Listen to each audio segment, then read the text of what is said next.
கூட தேவனுடைய வார்த்தையை பகிர்ந்து கொள்ள தேவன் எனக்கு பாராட்டின கிருபைக்காக நான் நன்றி செலுத்துகிறேன்.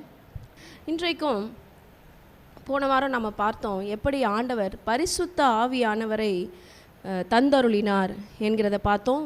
பல உன்னத அனுபவங்களை தேவன் நமக்கு கட்டளையிட்டார். அதற்காக நான் நன்றி செலுத்துகிறேன். இப்பொழுதும் இன்றைக்கு நாம் கேட்க இருக்கிற செய்தி the power of God's kingdom and gospel, அதாவது ஆண்டவருடைய ராஜ்யத்தின் வல்லமையை குறித்தும் சுவிசேஷத்தை குறித்தும் நாம் கற்றுக்கொள்ள வேண்டும். இந்த பரிசுத்த ஆவியானவரை நாம் பெற்றுக்கொண்டோம் அல்லவா? நமக்கு பரிசுத்த ஆவியானவர் யாருங்கிறது தெரியும். ஏன்னா நம்ம போன வாரமே நம்ம படித்தோம், உலகம் அந்த சத்திய ஆவியானவரை அறிந்து கொள்ளலை, அவங்களுக்கு தெரியல. அப்போ எப்படி அவர்களுக்கு நாம் தெரியப்படுத்த முடியும்? நாம் அவர்களுக்கு சுவிசேஷம் சொல்கிறதால் மாத்திரமே அவர்களால் ஆண்டவரை பற்றியும் ஆண்டவருடைய ராஜ்யத்தை பற்றியும் சுவிசேஷத்தை பற்றியும் தெரிந்து கொள்ள முடியும். எனவே இந்த காரியத்தை நாம் தெரிந்து கொள்வதற்காக இந்த செய்தியை இன்றைக்கு நாம் கேட்க இருக்கிறோம். இது மாத்திரமல்ல, நமக்கு தெரியும் நம்ம ஆதியில் ஆண்டவர் மேலே ரொம்ப அதிகமாக அன்பு வச்சுருப்போம். ஆதி என்று நான் சொல்லுகிறது என்னென்னா, நம்ம கிறிஸ்துவை ஏற்றுக்கொண்ட அந்த ஃபர்ஸ்ட் லவ் என்று சொல்வார்கள். ஃபர்ஸ்ட் லவ், அந்த ஆதியில் இருந்த அந்த அன்பு இந்த வேலையில் இருக்கிறதுக்கு என்ன வேணும் என்று நம்ம பார்க்கும் பொழுது அந்த பரிசுத்த ஆவியானுடைய அனல் நமக்குள்ளே இருக்கும்பொழுது தான் அந்த அன்பை நம்ம கண்டினியூஸாக தக்க வைத்து கொள்ள வேண்டும். அதனால தான் பைபிளில் சொல்லியிருக்காங்க, ஆவியில் நம்ம எப்படி இருக்கணுமா? அனலாக இருக்கணுமா. அந்த அனலை நம்ம என்ன பண்ணக்கூடாது? அவித்து போடக்கூடாது. ஆண்டவருக்கு ஒரு பேர் உண்டு. என்ன பேர் என்றால் எரிச்சல் உள்ளவர் என்று ஒரு பேர் இருக்குது, நல்லவர் பேர் இருக்குது, வல்லவர் பேர் இருக்குது, கன்சியூமிங் ஃபயர் என்று ஒரு பேர் இருக்குது, பட்சிக்கிற அக்கினி. இதெல்லாம் நம்முடைய ஆண்டவருடைய பெயராக இருக்கிறது. when we desire upon God, நம்ம ஆண்டவர் மேலே அதிகமாக வாஞ்சையோடு கூட இருக்கும் பொழுது அந்த ஹங்கர், அந்த பசின்னு சொல்லுவாங்க இல்லையா, நம்ம பசி எடுத்து சாப்பிட்றதுக்கும் சாதாரணமாக சாப்பிட்றதுக்கும் வித்தியாசம் இருக்குது. இப்போ பிள்ளைங்கள்லாம் என்ன பண்ணுவாங்க, நம்ம காலையில் பிரேக்ஃபாஸ்ட் கம்பல்சரி கொடுத்து அனுப்புவோம். ஆனாலும் கரெக்டாக 12 மணிக்கு பெல் அடிக்கும், வேறு ஆப்ஷன் கிடையாது. அவன் வயிறு ஃபுல்லாக இருந்தாலும் என்ன பண்ணுவான், 12 மணிக்கு டப்பாவை திறந்து சாப்பிடுவாங்க. ஆனால் அதுவே நம்ம பசியாக இருக்கிற நேரத்தில் ஒருவேளை பிரேக்ஃபாஸ்ட் காலையில் சாப்பிடல, அப்போ அவங்க என்ன பண்ணுவாங்க, எதிர்பார்ப்பு இன்னும் அதிகமாக இருக்கும். எப்போ பெல் அடிப்பாங்க, எப்போ நம்ம பாக்ஸ் ஓப்பன் பண்ணலாம், எப்போ நம்ம சாப்பிடலாம். அப்போ ஆண்டவர் மேலேயும் அதே தான், நம்ம பசி தாகமாக இருக்கும் பொழுது அதிகமாக ஆண்டவருடைய பிரசன்னத்தை நம்மால் பெற்றுக்கொள்ள முடியும். போன வாரத்தினுடைய தொடர்ச்சியாக தான் நான் இந்த வாரமும் உங்களிடத்தில் நான் பேசுகிறேன். This hunger will bring the presence of God inside you. நம்ம எந்த அளவுக்கு அவர் மேலே வாஞ்சியாக இருக்கிறோமோ, எந்த அளவுக்கு எனக்கு வேணும், ஆண்டவருடைய பிரசன்னம் வேணும், அவர் இல்லாமல் நான் வாழ மாட்டேன், அவர் இல்லாமல் நான் எந்த காரியத்தையும் செய்ய மாட்டேன்னு நம்ம காத்து இருக்கும் பொழுது இன்னும் அதிகமாக ஆண்டவர் நம்மளை பரிசுத்த ஆவியினால் ஞானஸ்நானம் கொடுப்பார். நம்ம போன வாரமே பார்த்தோம், ஒருவன் ஜலத்தினாலும் ஆவினாலும் பிறவாவிட்டால் பரலோக ராஜ்யத்தில் என்ன செய்ய முடியாது, பிரவேசிக்க முடியாது. அப்போ எந்த அளவுக்கு நம்ம வாஞ்சியாக இருக்கிறோமோ அந்த அளவுக்கு பரிசுத்த ஆவியினுடைய அபிஷேகத்தை நம்மளால் பெற்றுக்கொள்ள முடியும். நமக்கு தெரியும், பரிசுத்த ஆவியானவருடைய த கிஃப்ட் ஆஃப் ஹோலி ஸ்பிரிட்னு சொல்லிட்டு அதையும் நம்ம போன வாரம் தியானித்தோம் இல்லையா? பலவிதமான வரங்கள் குறித்து நம்ம தியானித்தோம். எல்லாருக்குமே ஆசை தான், எனக்கு இப்பேற்பட்ட வரங்கள் வேணும், இப்பேற்பட்ட வரங்கள் மாத்திரம் இல்லை, எனக்கு முதல்ல ஆண்டவர்கிட்ட இருந்து பலன் வேணும், எனக்கு முதல்ல ஆண்டவர்கிட்ட இருந்து அற்புதம் வேணும், இதெல்லாம் நம்ம யோசிப்போம். ஆனால் ஜீசஸ் பாருங்கள், அவர் வெறும் அற்புதம் செய்கிறவராக மாத்திரம் இல்லாமல், ஒரு வசனத்தை வாசித்து விட்டு பிற்பாடு நம்ம லூக்கா 4ஆம் அதிகாரத்துக்கு நம்ம கடந்து செல்ல போகிறோம்.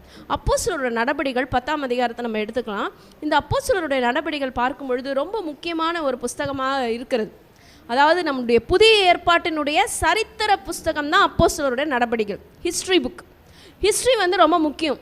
ஹிஸ்ட்ரி நமக்கு தெரிஞ்சாதான் நம்ம யார், நம்ம என்னாருடைய பிள்ளை என்கிறது நமக்கு தெரிய வரும். அப்போஸ்தலர் நடபடிகளில் 10ஆம் அதிகாரத்துக்கு நேராக நம்ம திருப்பிக் கொள்ள போகிறோம்.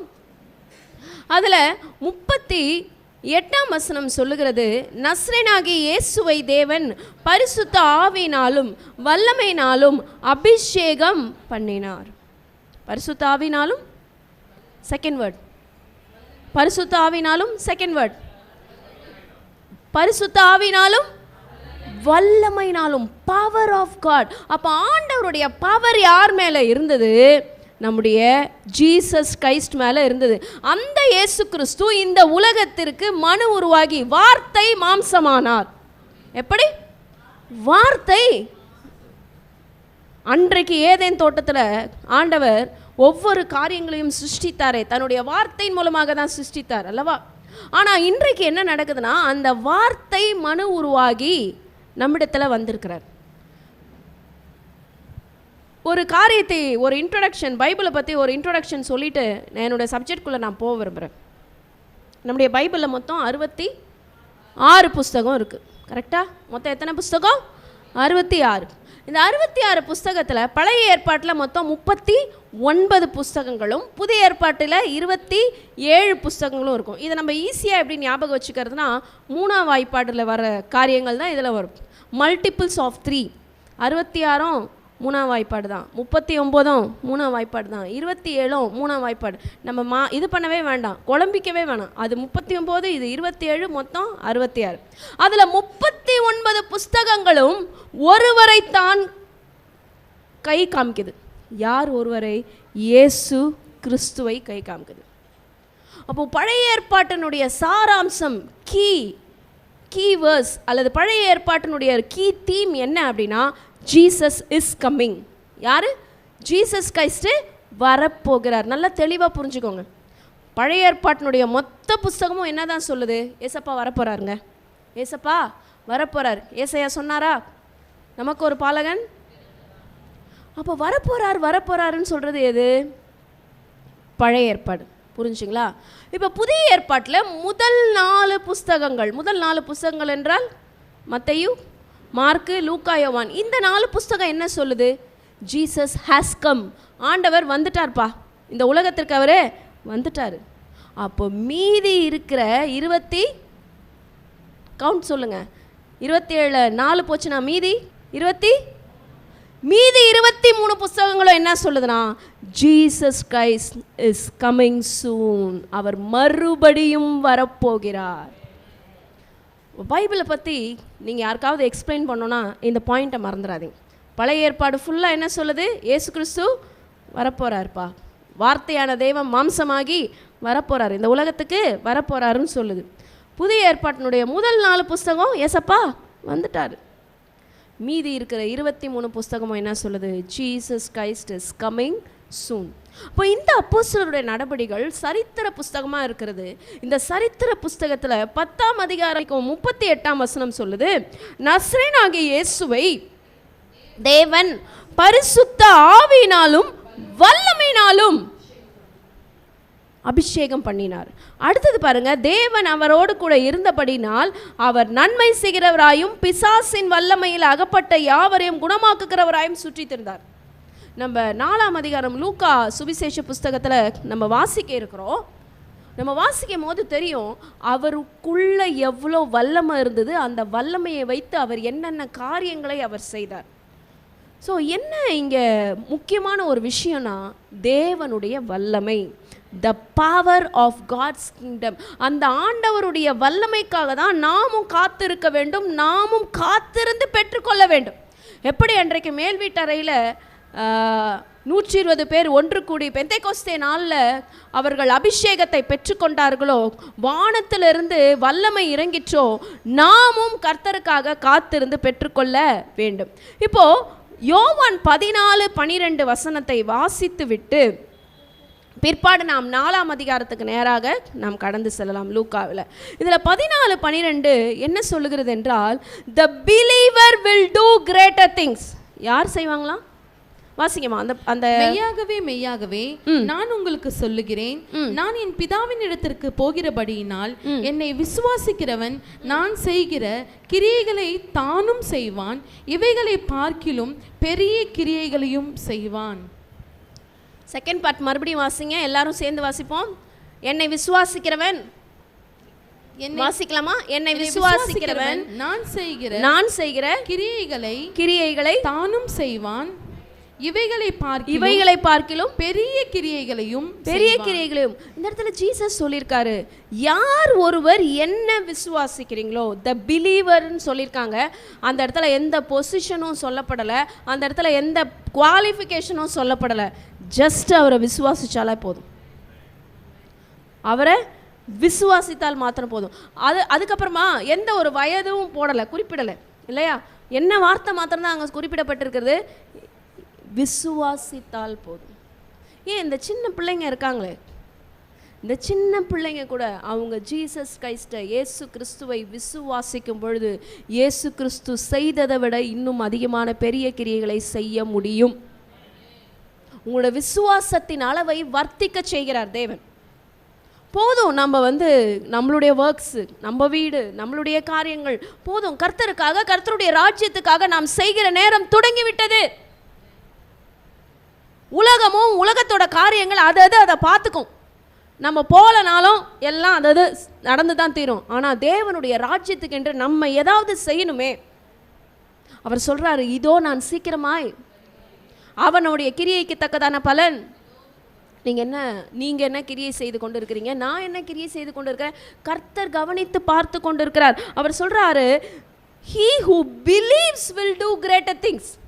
அவர் தான் இந்த வசனத்தில் ரொம்ப அழகாக சொல்றாரு, என்ன நீ விசுவாசிச்சினா என்னை விட உன்னால் என்ன செய்ய முடியும், பெரிய காரியங்களை செய்யும். நமக்குள்ள பல நேரத்தில் ஒரு வித பயம், ஒரு வித கலக்கம். நான் போய் எப்படி அவங்க மேலே கை வச்சு ப்ரே பண்ணுறது? நீங்கள் தாராளமாக ப்ரேயர் பண்ணலாம், தலை மேலே கை வைக்காதீங்க. ஆனால் அவங்களோட ஷோல்டர் மேலே அல்லது அவங்களோட பேக், அவங்க பின்னாடி கை வச்சு நீங்கள் என்ன பண்ணலாம், ப்ரேயர் பண்ணலாம். உங்களுக்கு ஆண்டவர் அந்த ஒரு தைரியத்தை கொடுப்பாராக. He who believes, யார் ஒருவங்க ஆண்டவரை விசுவாசிக்கிறாங்களோ அவங்க ஆண்டவர் செய்த கிரியைகளையும் செய்வாங்க, அவரை விட பெரிய கிரியைகளையும் செய்வாங்கன்னு சொன்னாங்கன்னா, யார் தான் அந்த காரியங்களெல்லாம் செய்ய போகிறது? நீங்கள் தான் செய்ய போகிறீங்க. அதனால் தைரியமாக, உடம்பு முடியல, ஏதாவது ஒரு ப்ரேயர் ரெக்வெஸ்ட் வருது, யாருக்காவது ப்ரே பண்ணக்கூடிய ஒரு சூழ்நிலை வருது, யாரோ ஒருத்தவங்க இக்கட்டான சூழ்நிலையில் இருக்காங்க, கிரியை செய்ய போது நீங்கள் கிடையாது, கிரியை செய்ய போகிறவர் அவர், பதில் கொடுக்க போகிறவர் அவர். நீங்கள் ஜஸ்ட் அந்த இடத்துல போய் நின்று அவரை ரெப்ரசன்ட் பண்ணிங்கன்னா போதும். ரெப்ரசன்டேஷன்னா அந்த ஒரு குறிப்பிட்ட நபர் கிடையாது, அவங்களுக்கு பதில் நீங்கள் போய் அந்த இடத்துல நின்னீங்கனாலே போதும். அவர் இறங்கி ஆசீர்வதிப்பார், அவர் இறங்கி அவர்களுக்கு விடுதலை கொடுப்பார். அந்த கிரெடிட் யாருக்கு போகும் நீங்கள் நினைக்கிறீங்க? உங்களுக்கு. மகிமை அவருக்கு போயிடும். ஆனால் அந்த கிரெடிட்டு, அதாவது நீங்கள் பரலோகத்துக்கு போகும்பொழுது ஆண்டவர் 2 திறப்பாக பிரிப்பார் இல்லையா? ஆசீர்வதிக்கப்பட்டவரே உள்ளே வாரும் என்று அவர் கூப்பிடுவார் இல்லையா? நீங்கள்லாம் என்னுடைய ராஜ்யத்தினுடைய காரியங்களை செய்தீங்க, நீங்கள்லாம் என் ராஜ்யத்தினுடைய காரியங்களை செய்யலைன்னு சொல்லிட்டு 2 தரப்பாக ஆண்டவர் பிரிப்பார். கரெக்டாக? அதற்காக தான் நம்ம எல்லாருமே காத்து கொண்டு இருக்கிறோம். அப்போது அந்த கிரெடிட்டு அந்த நேரத்தில் கவுண்ட் பண்ணுவார். ஆமாம், என் பிள்ளை எனக்காக போய் நின்னாங்க, எத்தனையோ பேருக்கு என்னை பற்றி சொன்னாங்க என்று ஆண்டவர் நமக்கு அந்த கிரெடிட்டை கொடுப்பார். இப்போது நம்ம லூக்கா எழுதின சுவிசேஷம் 4ஆம் அதிகாரத்துக்கு நேராக திருப்பி கொள்ள போகிறோம். இந்த லூக்காவை பற்றி ஒரு காரியத்தை நான் சொல்ல போகிறேன். லூக்கா ஒரு ப்ரொஃபஷனல் டாக்டர். யார் அவர்? ஒரு ப்ரொஃபஷனல் டாக்டர், ஒரு market place leader. Market place லீடராக இருந்துக்கிட்டு, மார்க்கெட் பிளேஸ் என்றால் அதாவது சபையில் இறங்கி ஊழியம் செய்யாமல் வெளியில் இடத்துல வேலை பார்த்துக்கிட்டே ஆண்டவருடைய ஊழியத்தை செய்கிறவங்களுக்கு தான் நம்ம சர்ச்சில் ஒரு பேர் சொல்லுவோம், மார்க்கெட் பிளேஸ் லீடர். அவர் அந்த இடத்துல இருந்துக்கிட்டே யாருடைய நாமத்தை பறைசாற்றுகிறார், யாருடைய நாமத்தை உயர்த்துகிறார் என்றால் கர்த்தருடைய நாமத்தை உயர்த்துகிறார். நீங்கள் பாருங்கள், தியாப்புலுவே, அந்த லூக்காவுடைய ஃபர்ஸ்ட் வசனத்தை மாத்திரம் வாசிங்கம்மா, அதற்கு பிறகு நம்ம 4ஆம் அதிகாரத்துக்கு நேராக கடந்து செல்லலாம். இயேசு பரிசுத்த ஆவியினாலே நிறைந்தவராய் யோர்தானை விட்டு திரும்பி ஆவியானவராலே வனாந்திரத்திற்கு கொண்டு போகப்பட்டு. இல்லைம்மா, லூக்கா 1:1.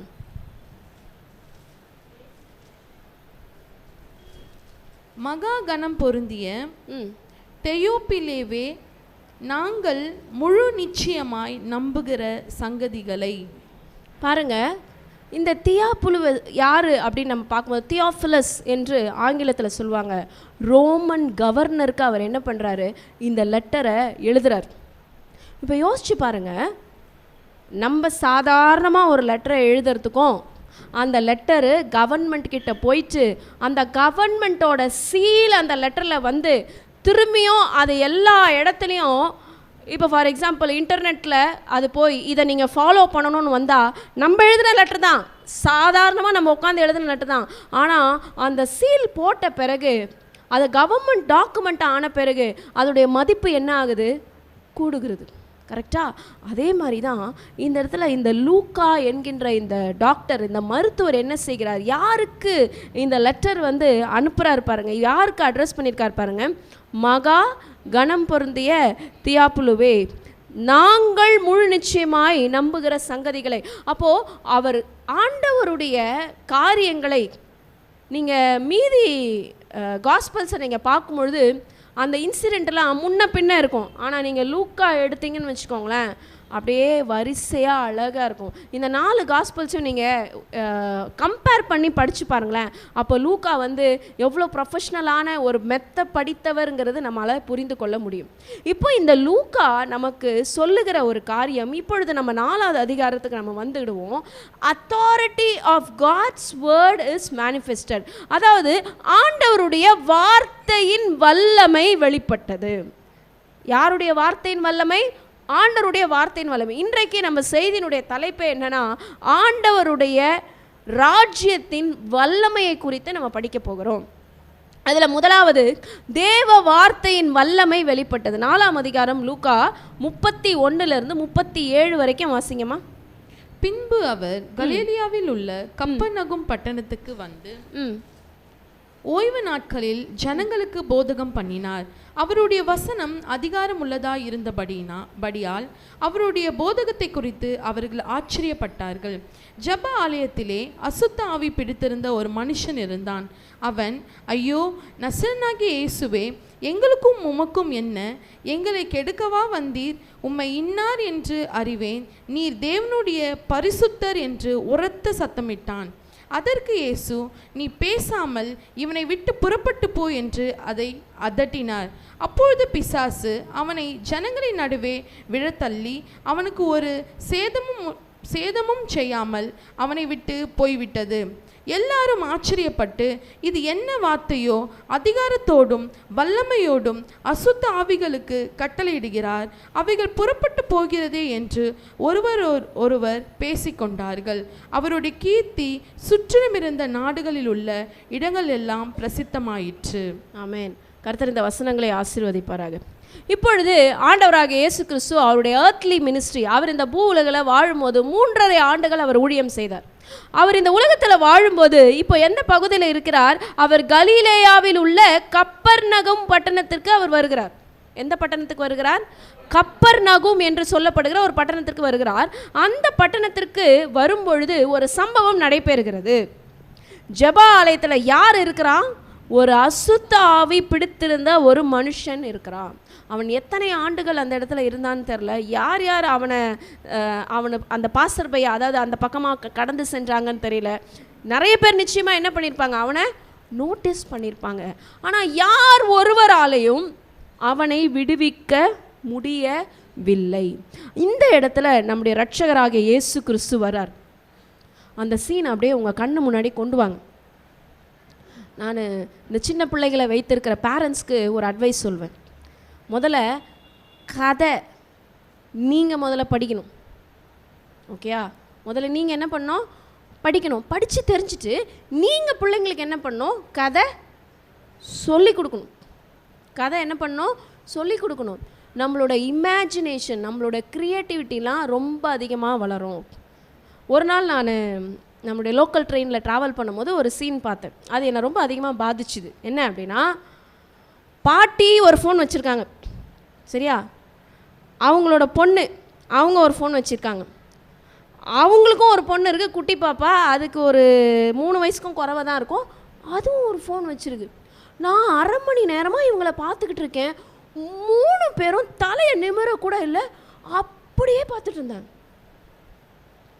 அப்போ நம்ம மூளை நரம்புகள், நம்மளுடைய கிரியேட்டிவிட்டி, நம்மளுடைய திறமைகள், நம்முடைய தாளந்துகள் எல்லாமே போயிடும்.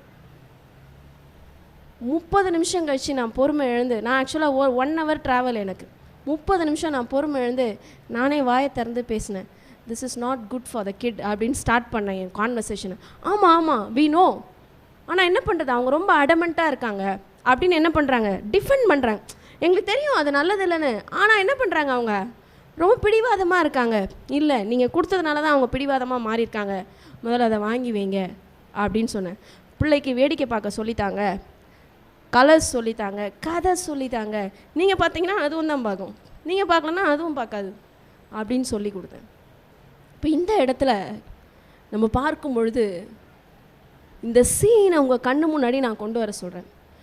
கப்பர்நகும், கலிலேயாவில் உள்ள கப்பர்நகும். கலிலேயாங்கிறது ஒரு கடற்கரை நகரம். எப்படி இருக்கும் கடற்கரை நகரம்? அப்படியே உங்கள் கண்ணு முன்னாடி கொண்டு வாங்க. கடல் எப்படி இருக்கும்? உங்கள் கண்ணு முன்னாடி கொண்டு வாங்க. உங்கள் கற்பனை கண்ணு முன்னாடி கொண்டு வாங்க. அந்த இடத்துல ஜீசஸ் நடக்கிறார். ஜீசஸ் நடக்கிறாருன்னா அவர் பின்னாடி ஆயிரமான ஜனங்க நடந்து போயிருப்பாங்க. அப்படியே அவர் எந்த சைடு போகிறாரு? ஜெப ஆலயத்துக்குள்ளே போகிறாரு. ஜெப ஆலயத்துக்குள்ளே போகும்போது அந்த இடத்துல ஒரு மனுஷன் இருக்கான். அவன் என்ன பிடிச்சிருக்கு? அவனை அசுத்தாவி பிடிச்சிருந்தா சாதாரணமாக இருப்பாங்களா? அரகண்ட்டாக இருப்பாங்க.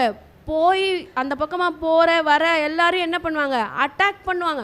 அந்த மாதிரி ஒரு ஃபெரோஷியஸான ஒரு ஆளாக தான் அவன் உட்காந்துருக்கான்.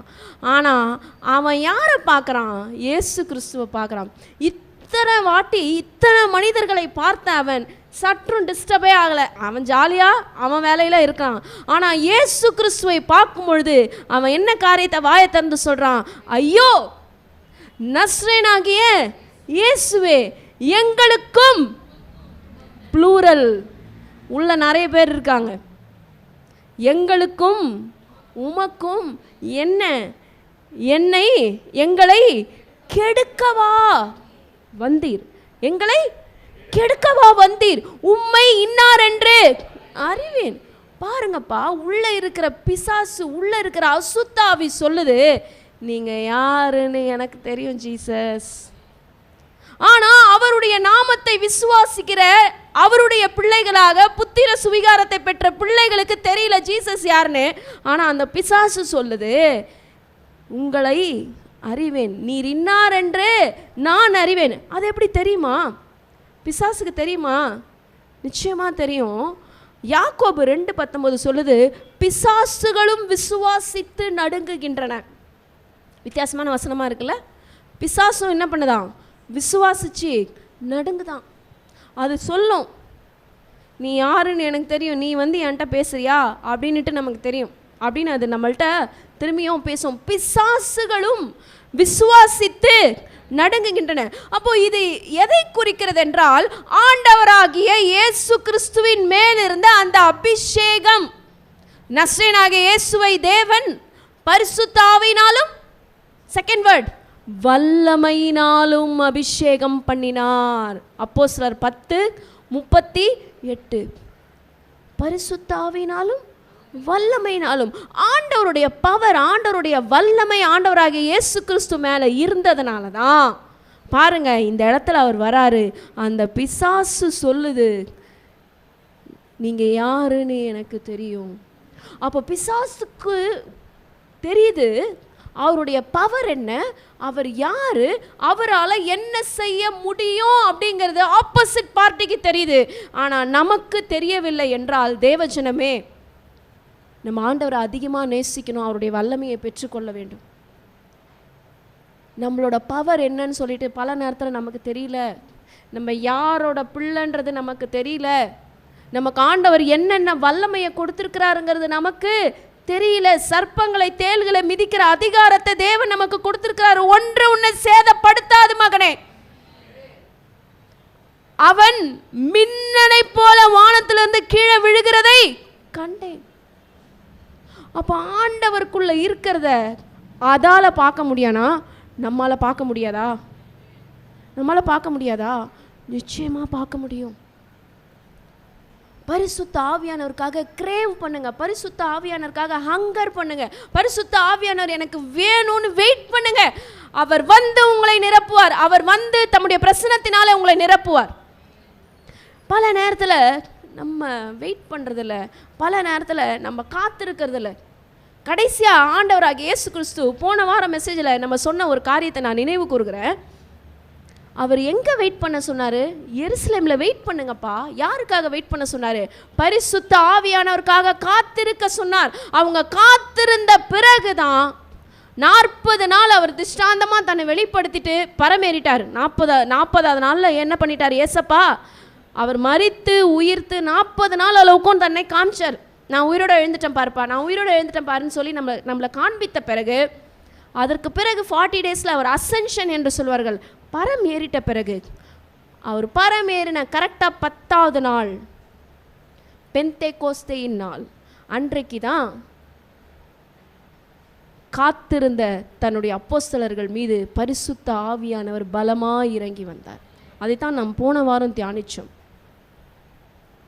நான் போன வாரத்தினுடைய செய்தியும் இந்த வாரத்தினுடைய செய்தியும் கனெக்ட் பண்ண விரும்புகிறேன். தேவனுடைய வல்லமை இல்லைனா, நம்ம ஃபஸ்ட்டு படித்தோம் பார்த்தீங்களா, என்னை விசுவாசிக்கிறவன் நான் செய்கிற கிரியைகளை தானும் செய்வான், இதிலும் அதிகமான கிரியைகளை செய்வான். எப்படி செய்ய முடியும்? அவர் 3 பேரை எழுப்பினார் உயிரோடு கூட. கரெக்டா? ஆண்டவராகிய இயேசு கிறிஸ்து உயிரோடு கூட 3 பேரை எழுப்பினார். மரித்து போன 3 பேரை உயிரோடு எழுப்பினார். முடவர்களை எழுப்பினார், சப்பானிங்களை எழுப்பினார், அப்புறமா கூனியாக இருந்தவங்களை எழுப்பினார், குருடர்களுக்கு பார்வையை தெளிவித்தார், செவிடர்களுக்கு, அதே மாதிரி ஊமையாக இருந்தவங்களுக்கு எல்லா அற்புதங்கள் எல்லா அதிசயங்களையும் அவர் செய்தார். எப்படி? எதனால்? The power of God was upon Jesus Christ. நஸ்ரேனாகிய இயேசுவை தேவன் பரிசுத்த ஆவியினாலும் வல்லமையினாலும் அபிஷேகம். ஏன் இந்த வசனத்தை நான் திருப்பி சொல்கிறேன்? உங்கள் மைண்டில் ஆழமாக பதியணும். நஸ்ரேனாகிய இயேசுவை தேவன் பரிசுத்த ஆவியினாலும் வல்லமையினாலும் அபிஷேகம் பண்ணினார். அப்போ அந்த வல்லமையை நாம் எதிர்பார்த்து காத்திருக்கும் பொழுது தான் நம்மால் பெற்றுக்கொள்ள முடியும். எந்த ஒரு விஷயத்தையும் எனக்கு இது வேணும் நம்ம நிற்கும் பொழுது நம்ம நிச்சயமாக நம்ம அதை சக்சீட் பண்ணுவோம். உங்களுக்கு தெரியுமா? நீங்களும் எக்ஸ்பீரியன்ஸ் பண்ணியிருப்பீங்க. அது படிப்பானாலும், அது எந்த பொருளானாலும், அது எந்த காரியமானாலும், எனக்கு இது வேணும்னு சொல்லி நம்ம ஃபிக்ஸ் பண்ணி, நம்ம மைண்டை ஃபிக்ஸ் பண்ணி அலைன் பண்ணிட்டோம்னா நம்மளால் அந்த டார்கெட்டை அச்சீவ் பண்ண முடியும். ஏன் ஹோலி ஸ்பிரிட்டை நம்மளோட டார்கெட்டை நம்ம ஃபிக்ஸ் பண்ணலை? எனக்கு பரிசுத்த ஆவியானவர் நிச்சயமாக வேணும், வி ஜஸ்ட் கோ. லைஃப் எப்படி வருதோ அப்படியே போயிட்டுருக்கோம். இல்லை, உங்களோட லைஃப்பை அலைன் பண்ணுங்கள். நம்ம சிஸ்டமில் ஒரு டாக்குமெண்ட் டைப் பண்ணுறோன்னு வச்சுக்கோங்களேன், வேர்டில் டைப் பண்ணுறோன்னு வச்சுக்கோங்களேன், நம்ம டைப் பண்ணும் போதே அது அப்படி இப்படி தான் இருக்கும். ஆனால் அதுக்கப்புறம் ஃபைனலாக டைப் பண்ணி முடித்த பிறகு நம்ம என்ன பண்ணுவோம்? அலைன் பண்ணுவோம். சென்டரில் இருக்க வேண்டியது சென்டரில் போடுவோம், லெஃப்ட்டில் இருக்க வேண்டியது லெஃப்ட்டில் போடுவோம், ரைட்டில் இருக்க வேண்டியது ரைட்டில் போடுவோம். Align your life. ஆண்டவருக்கு நேராக, ஆண்டவருடைய ராஜ்யத்துக்கு நேராக உங்களோட லைஃப்பை என்ன பண்ணுங்க? அலைன் பண்ணுங்க. இந்த இடத்துல நம்ம பார்க்குறோம் தேவனுடைய வல்லமை எப்படிப்பட்டதாக இருக்கிறது. எக்ஸௌஷியா என்கின்ற ஒரு வார்த்தை கற்றுக்கொள்ளுங்க. இது நான் சொல்கிறது கிரேக்க வார்த்தை. எக்ஸௌஷியா அப்படின்னா வல்லமை, அதிகாரம் என்று அர்த்தம். எக்ஸௌஷியா என்றால் என்ன? அதிகாரம் என்று அர்த்தம்.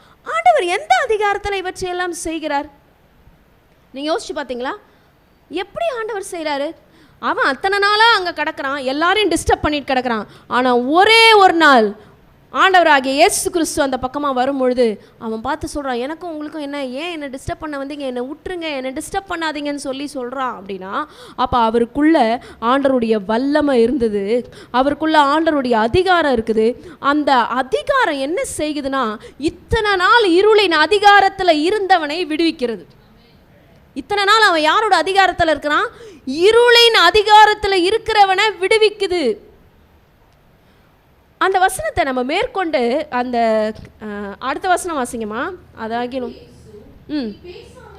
நீ பேசாமல் இவனை விட்டு புறப்பட்டு போ என்று அதை அதை அதை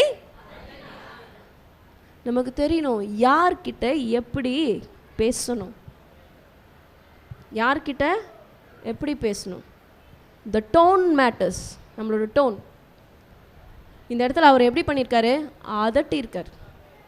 இந்த இடத்துல ஆண்டவர் எப்படி பண்ணியிருக்காரு, வியாதியும் ஒரு வித பிசாசு தான். வியாதியும் நீங்கள் என்ன பண்ணணும், அதட்டணும். இந்த இடத்துல அசுத்த ஆவி பிடித்திருக்கிற அந்த மனிதனுக்குள்ள இருந்த அந்த ஆவியை பார்த்து அவர் பேசுகிறார், அவர் அதட்டுகிறார்.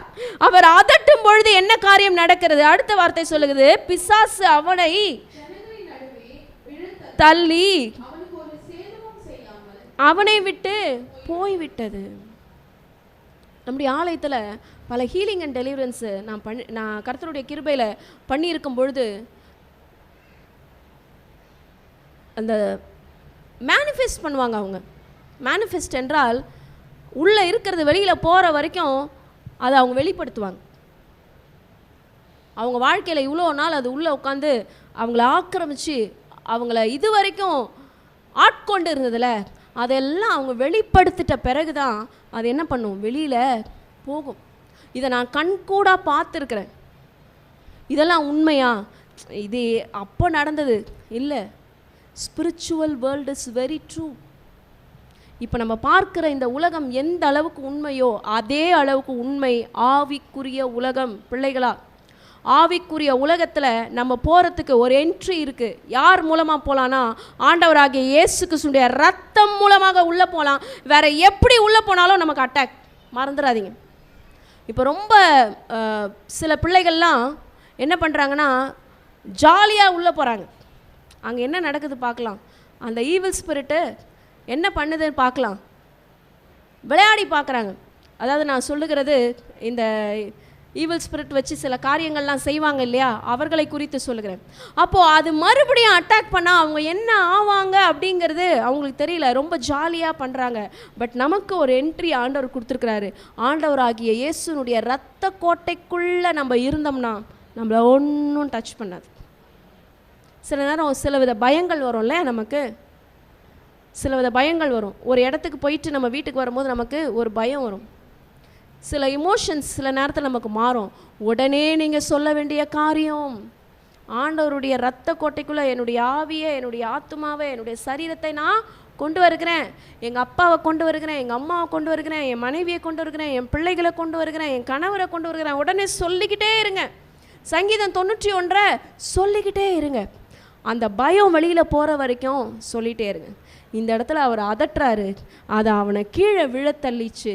அதுக்கப்புறம் என்ன ஆயிட்டான்,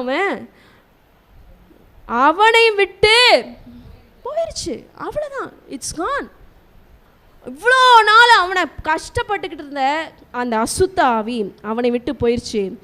எல்லாரும் ஆச்சரியப்பட்டு, இது என்ன வார்த்தையோ, இவர் எந்த அதிகாரத்தில் இதை போதிக்கிறார், இவர் யாரு, இவருக்குள்ள என்ன அதிகாரம் இருக்குது, இவருக்குள்ள என்ன பவர் இருக்குது அப்படின்னு சொல்லிட்டு மீதி பேர் சொல்கிறாங்க. எல்லாரும் ஆச்சரியப்பட்டு, இது என்ன வார்த்தையோ, அதிகாரத்தோடும் வல்லமையோடும் அசுத்த ஆவிகளுக்கும் கட்டளை இடுகிறார். நம்ம மனிதர்களாக இருக்கிறோம். நம்ம பல பேருக்கு கட்டளை இடுறோம். நம்ம அம்மா அப்பா நம்மகிட்ட சொல்லுவாங்க, இதை செய், நான் போயிட்டு வரத்துக்குள்ளே இதை செஞ்சு வை, கட்டளை கொடுக்குறாங்களா? ஆனால் இந்த இடத்துல அவர் யாருக்கு கட்டளை கொடுக்குறாரு? அசுத்த ஆவி, ஸ்பிரிச்சுவல் ரியால்முக்கு அவர் கட்டளை கொடுக்குறாரு. இவனை விட்டு போங்கிறாரு, அது போகுது. அந்த வல்லமையை நீங்களும் பெற்றுக்கொள்ள வேண்டும் நினைக்கிறீங்களா? நான் என்னோட செய்தியோட ஆரம்பத்திலே சொல்லிட்டேன், அவரை விசுவாசிச்சோம்னா அவர் செய்த கிரியைகளை நம்மளும் செய்வோம், அவரை விட அதிகமாகவும் செய்வோம். அவரை விசுவாசிச்சா மட்டும் போதும். ஆமென். அடுத்த வசனம் சொல்லுகிறது, அவருடைய கீர்த்தி சுற்றிலும் நாடுகளில் உள்ள இடங்களிலெல்லாம் பிரசித்தமாயிற்று. சரி, இப்போ இது ஒரு காரியம் முடிஞ்சு இல்லையா? பீப்புள் விட்னஸ் பண்ணுறாங்க. இவ்வளோ நாள் இவனுக்கு இவ்வளோ பெரிய பிரச்சனை இருந்தது, அவர் வந்தார், உடனே விடுவிச்சார், அவன் உடனே என்ன ஆயிட்டான், ஃப்ரீ ஆயிட்டான். இப்போது அடுத்த வேர்டு என்ன நடக்குதுன்னு சொல்லிட்டு நம்ம பார்க்கலாம். அடுத்த வசனம் வாசிங்கம்மா. பின்பு அவர் ஜபாலயத்தை விட்டு புறப்பட்டு சீமோன் வீட்டில் பிரவேசித்தார். சீமோனுடைய மாமி கடும் ஜொரமாய் கிடந்தாள். அவளுக்காக அவரை வேண்டிக் கொண்டார்கள். அவர் அவளிடத்தில் குனிந்து நின்று ஜொரம் நீங்கும்படி கட்டளையிட்டார். அது அவளை விட்டு நீங்கிற்று. உடனே அவள் எழுந்திருந்து அவர்களுக்கு பணிவிடை செய்தாள். சூரியன் அஸ்தமித்த போது ஜனங்கள் எல்லாரும் தங்களுக்குள்ளே பல பல வியாதிகளால் வருத்தப்பட்டவர்களே அவரிடத்தில் கொண்டு வந்தார்கள். அவர்கள் ஒவ்வொருவர் மேலும் அவர் தம்முடைய கைகளை வைத்து அவர்களை சொஸ்தமாக்கினார். பிசாசுகளும் நீர் தேவனுடைய குமாரனாகிய கிறிஸ்து என்று சத்தமிட்டு அநேகரை விட்டு புறப்பட்டது. அவரை கிறிஸ்து என்று பிசாசுகள் அறிந்திருந்தபடியால் அவர் அவைகளை பேச ஒட்டாமல் அதட்டினார். ஓகேம்மா, தேங்க்யூ. இப்போ இந்த சம்பவம் முடிஞ்சிச்சு. ஜீசஸ் கிரைஸ்ட் இவ்வளோ நாள் கட்டப்பட்டிருந்தவனை அவர் விடுவிக்கிறாரு. விடுவிச்ச பிறகு அந்த ஜெப ஆலயத்தை விட்டு அவர் புறப்படுகிறார். புறப்பட்டு போகும்போது இங்கே பாருங்கள், ஜீசஸ் இன்னொரு மினிஸ்ட்ரி பண்ணுறாரு, நம்மளையும் பண்ண சொல்கிறார். நான் வாசிக்க போகிறோம், எல்லாருமே வாசிக்க போகிறோம். பைபிள் எடுத்துக்கோங்க. ஜீசஸ் பண்ண செகண்ட் மினிஸ்ட்ரி பாருங்கள். அவர் புறப்பட்டு சீமோன் வீட்டில் பிரவேசித்தார். யாரோட வீட்டில்? சீமோன் வீட்டில் பிரவேசித்தார். அப்போ ஜீசஸ் இங்கே என்ன பண்ணுறாரு? ஹவுஸ் விசிட்டிங் பண்ணுறாரு. என்ன பண்ணுறாரு ஜீசஸ்? ஹவுஸ் விசிட்டிங் பண்ணுறாரு. ஜெப ஆலயத்துலேருந்து அவர் புறப்படுறாரு. அவருக்கு யாரோ ஒருத்தர் வந்து சொல்லியிருக்காங்க, ஆண்டவரே சீமோனுடைய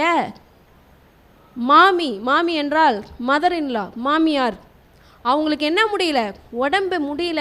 யாரோ ஒருத்தங்க என்ன பண்ணுறாங்க, ரெக்கமெண்ட் பண்ணுறாங்க, நீங்கள் அப்படி போகிற வழி தானேப்பா, அப்படி வந்து அவங்க வீட்டில் என்ன பண்ணிட்டு போயிடுங்க, ஒரு ஜெபம் ஒன்று பண்ணிட்டு போனீங்கன்னா அவங்களுக்கு ஒரு சுகம் கிடச்சிரும். பாவம் அந்த அம்மா எத்தனை நாள் வியாதியாக கிடந்துச்சுன்னு தெரியல.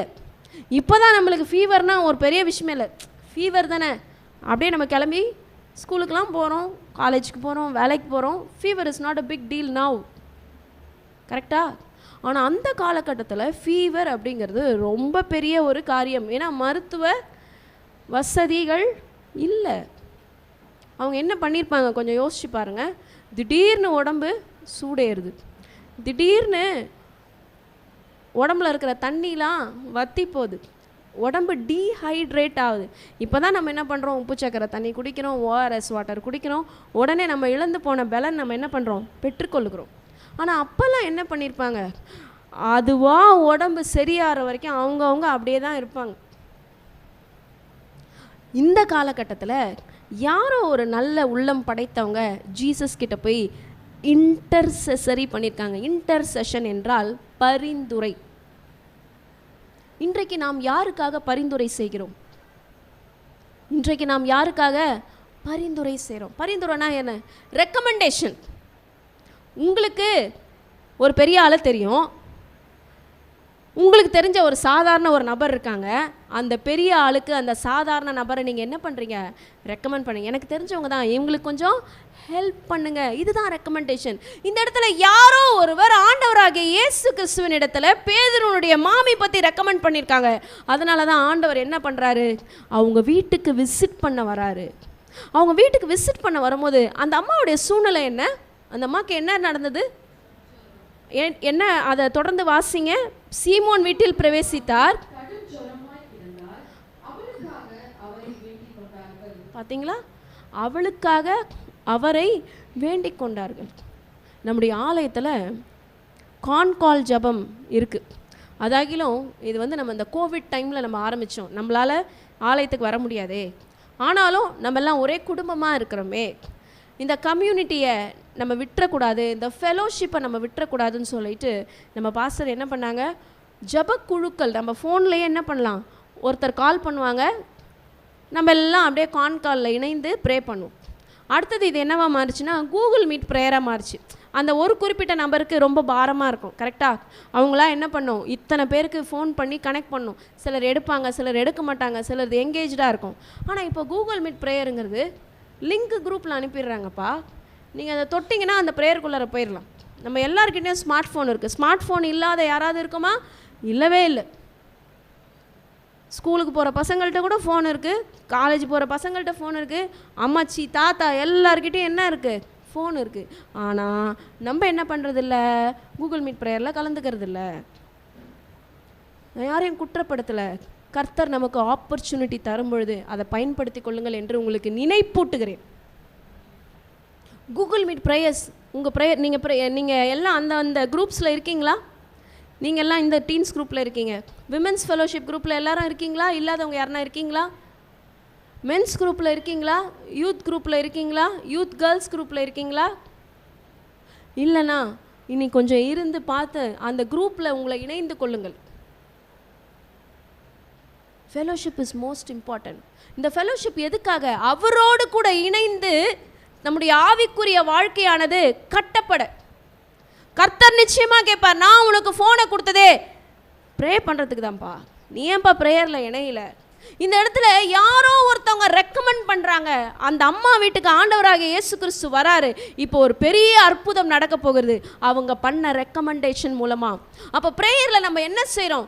நமக்காக மாத்திரம் நம்ம ப்ரே பண்ணுறது கிடையாது, நம்மளுடைய ஆலயத்தில் இருக்கிற பல பேருக்காக நம்ம இணைந்து ஜபித்து கொண்டிருக்கிறோம். நீங்கள் ஜபிக்கிற ஜபத்தினால யாரோ ஒருவருக்கு ஒரு அற்புதம் நடந்தால், யாரோ ஒருவருக்கு ஒரு அதிசயம் நடந்தால், ஒரு நல்லது நடந்தால், அந்த கிரெடிட்டை ஆண்டவர் யாருக்கு கொடுப்பாரு? உங்களுக்கு கொடுப்பாரு. அந்த மகிமை அவருக்கு போவோம், அந்த கிரெடிட் உங்களுக்கு தான் போகும். ஏன் நம்ம இணைந்து ஜபிக்கக்கூடாது? ஏன் நம்ம ஒரு நாளில் 24 ஹவர்ஸ் இருக்குது. வேலைக்கு போகிறவங்களுக்கு தெரியும் மார்க்கெட் பிளேஸ் நம்மளை எப்படி கசக்கி புழையுதுன்னு சொல்லிட்டு. ஆண்டவருக்காக ஒரு ½ நம்மளால் ஒதுக்கிட முடியாதா? இந்த ப்ரேயரே ½ தான் வச்சுருக்கோம். எவ்வளோ நேரம்? 30 மினிட்ஸு. நம்ம தானாக ஃபோன் எடுத்தால் நம்ம யூஸ் பண்ணுற சோஷியல் மீடியா நம்ம பார்த்தோம்னா பார்த்துக்கிட்டே இருப்போம். டைம் ஆயிடுச்சா, ஐயோ பிரேக்ஃபாஸ்ட் சாப்பிட்ணுமே, லஞ்சு சாப்பிட்ணுமே, டைம் போதா? டைம் போகிறதே தெரியல. ½ மணி நேரமாவது நம்ம ஜெபிக்காமல் இருக்கக்கூடாது. நான் சொல்கிறது மினிமம் சொல்கிறேன். காலையில் நடக்குது, 4 மணிலேருந்தே நம்மளுடைய ஆலயத்தில் கான்கால் ஜபங்கள் ஆரம்பிக்குது. 4 to 5, 5:30 to 6:30, மதியம் 2 to 2:30, அடுத்தது திரும்பி ஈவினிங் ப்ரேயரு, அது இல்லாமல் நைட் ப்ரேயர். மறுபடியும் உங்களோடு கூட ஆண்டவர் பேசுகிறார். ஏதாவது ஒரு ப்ரேயர்லையாவது நீங்கள் இணைந்து நீங்கள் ஜபிக்க வேண்டும். நீங்கள் ஜபிக்கலனாலும் ஓகே, உங்களுக்கு ஷையாக இருக்குது, இல்லை எனக்கு ப்ரே பண்ண தெரியல, எடுத்த உடனே நம்ம என்ன பண்ணல, எல்லாருமே குக்காக மாறல, போய் மிஸ்டேக்ஸ் பண்ணி தான் குக்காக மாறியிருக்கோம். கரெக்டாக? எடுத்த உடனே ஆஃபீஸில் நம்ம போய் எல்லாம் எக்ஸ்பர்ட்டாக மாறிடல, போய் மிஸ்டேக் ஆகி திட்டு வாங்கி தான் நம்ம எக்ஸ்பர்ட்டாக மாறியிருக்கோம். ப்ரேயரும் அதே மாதிரி தான்.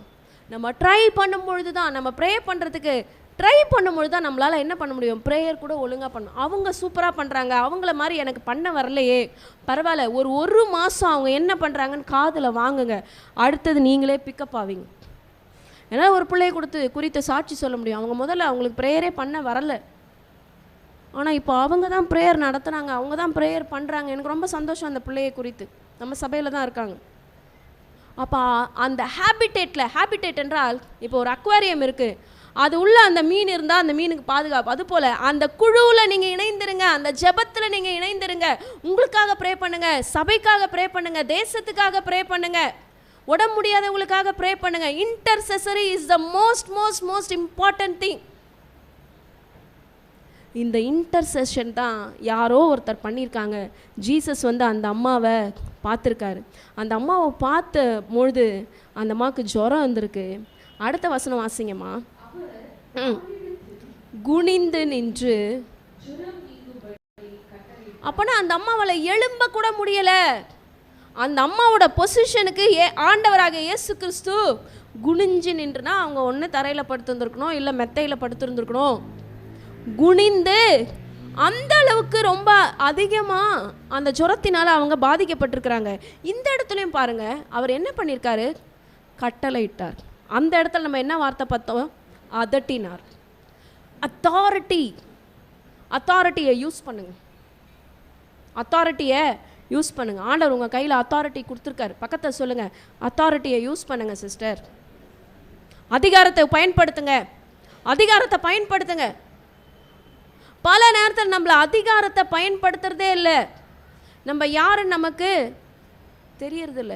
இன்றைக்கு ஆண்டவர் நமக்கு ரிமைண்ட் பண்ணுறார், நமக்கு நினைப்பூட்டுகிறார். இந்த இடத்துல அவர் கட்டளையிடுகிறார், ஜுரம் நீங்கும்படிக்கு கட்டளையிட்டார். அது அவளை விட்டு நீங்கிச்சு. உடனே அவள் எழுந்திருந்து அவர்களுக்கு பணிவிடை. இது ரொம்ப அமேசிங்காக இருக்குது. இப்போ ஃபீவர் ஒருத்தவங்களுக்கு சரியாச்சுன்னா அட்லீஸ்ட் அவங்களுக்கு ஒரு காலையில் இருந்ததுன்னா மதியமாவது ஆகும் அவங்க கொஞ்சம் எழும்பி அவங்கள கொஞ்சம் திடப்படுத்திக்கிட்டு அதுக்கப்புறம் ஒர்க் பண்ணுறதுக்கு. ஆனால் இங்கே என்ன நடக்குது? இம்மீடியட்டாக அவங்க எழுந்து அவங்களுக்கு என்ன பண்ணாங்க? சேவை பண்ணியிருக்காங்க. அவங்க ஒரு பெரியவங்களா இருக்கிறதுனால கண்டிப்பாக ஜீசஸ்க்கு சாப்பிட எதனா ரெடி பண்ணி கொடுத்துருப்பாங்கன்னு நான் நினைக்கிறேன். உடனே ஜுரம் அவளை விட்டு நீங்கிற்று, அவள் எழுந்திருந்து அவர்களுக்கு பணிவிடை செய்தாள். So it is powerful. ஆண்டவருடைய வல்லமை இந்த இடத்துல வெளிப்பட்டிருக்கிறது. எப்படி வெளிப்பட்டிருக்கிறது என்றால், யாரோ ஒருத்தவங்க அவங்களுக்கு ஆண்டவரை ரெக்கமெண்ட் பண்ணியிருக்காங்க, நீங்கள் வாங்க அப்படின்னு. அந்த இடத்துல ஜப ஆலயத்தில் நடந்தது என்னென்னா, அவரே போகிறாரு, அவனை பார்க்குறாரு, அவனை விடுவிக்கிறார். முடிஞ்சா அது தானாக நடந்தது. ஆனால் இது தானாக நடக்கலை. யாரோ ஒருத்தவங்க, ஒரு நல்ல எண்ணம் படைத்தவங்க ஜீசஸை இன்ட்ரடியூஸ் பண்ணுறாங்க. நீங்கள் எத்தனை பேருக்கு ஜீசஸை இன்ட்ரடியூஸ் பண்ணுறீங்க? அது சிம்பிள் ப்ராசஸ் தான், ரொம்ப சிம்பிள் ப்ராசஸ் தான். நம்மளால் ஈஸியாக இன்னொரு நபர் கூட என்ன பண்ண முடியும்னா பேச முடியும், கம்யூனிகேட் பண்ண முடியும், ஈஸியாக பேசிடலாம். ஒரு சின்ன பிளெஸ்ஸிங்கான வேர்டு சொன்னீங்கன்னா அடுத்த டைம் உங்களை பார்க்கும்பொழுது நீங்கள் என்ன பண்ணலாம், அவங்க கூட கான்வர்சேஷனை பில்ட் பண்ணலாம். அவங்களுக்கு ஒரு பர்த்டே வரும்போது ஒரு ஆண்டவருடைய ஒரு வசனத்தை சொல்லலாம். நான் ஏற்கனவே சொல்லி கொடுத்தேன்னு நினைக்கிறேன், நன்மையும் கிருபையும் உங்களை தொடர்வதாக. இந்த வசனத்தை நீங்கள் யாருக்குனாலும் அனுப்பலாம் தெரியுமா? ஒரு நான் பிலீவருக்கு கூட இந்த வசனத்தை நீங்கள் அனுப்பலாம். Surely goodness and mercy shall follow all the days of your life. அவங்களுக்கு ரொம்ப ஹாப்பி ஆகிடும்.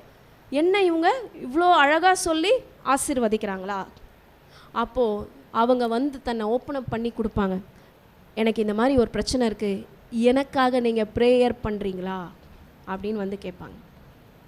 ஆண்டவர் உங்களுக்கு அந்த போல்ட்னஸை கொடுப்பார். அவருடைய ஊழியம் செய்வதற்காக அறுவடையோ மிகுதி, ஆட்களோ குறைவு, இதுதான் ஸ்டேட்டஸ் இப்போதைக்கு. ஆண்டவருடைய ஊழியம், எண்ணுக்கடங்காத ஊழியம் நம்ம சபையில் இருக்குது. ஊழியத்தை எடுத்து செய்ய ஆட்கள் இல்லை. தேவச்சனமே, நம் ஒவ்வொருவரோடு கூட ஆண்டவர் இன்னைக்கு பேசிகிட்டு இருக்காரு. ஜப ஊழியத்தை விட்டுறாதீங்க, ப்ரேயர் கம்யூனிட்டியை விட்டுறாதீங்க, ப்ரேயர் கம்யூனிட்டியை விட்டுறாதீங்க. ஏதாவது ஒரு ப்ரேயரில் இணைஞ்சிக்கோங்க. நம்ம சபையில் நடக்கிற 6-7 ப்ரேயர் ஒரு நாளில் நடக்குது நான் சொன்னேன் இல்லையா?